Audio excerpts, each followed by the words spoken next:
happy Monday! Dan mentioned in his video last week the way his speech impediment affected the way that people saw him. So this week's topic is the way our speech habits affect others' perceptions of us.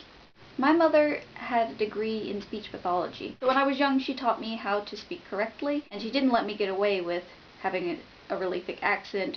The irony of this is that my mother now lives in a very heavily accented area of North Louisiana. She's married to a very nice man with a very thick accent, and you would have a very difficult time distinguishing her from a local these days. And while I'm glad that I've avoided the southern drawl thus far, except when I'm sleepy and there's some vowel that I use that people tell me sounds southern, it's more drawn out than northerners' vowels.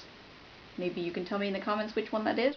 I do think I can understand why she would want to adopt the accent and colloquialisms, it's a difficult word, colloquialisms, of the region that you live in. While I was living in Louisiana, I had a teacher who talked about her time at a university. I don't know where it was, but I know that it was out of the Deep South, at least. She said that because she spoke more slowly, all of the other students and professors treated her as if she was stupid. She had to work really hard to prove to people that she actually had a brain behind her southern drawl. And that's sad, but as others have already pointed out, thinking about what you say before you speak in our culture is something that is looked down upon. People expect you to come with a ready opinion and to be able to smoothly word that opinion at any given moment. George Bernard Shaw wrote the play Pygmalion, or you may be more familiar with the film adaptation My Fair Lady. A highly educated man takes in an underprivileged woman who is basically living on the street selling flowers and teaches her a new way of speaking.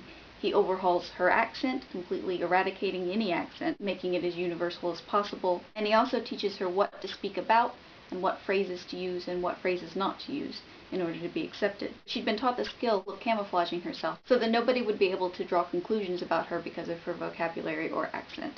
Obviously, this story wasn't just about her change of accent, but it showed what a major part the way that you speak plays in what your role in society is. And I think that's the reason that people feel self-conscious about a lisp or an impediment or a strong accent when they're not around people with that same strong accent, is because we don't want to be pigeonholed. We don't want the cues our speech give off to be a defining factor in how people determine our intelligence or our worth.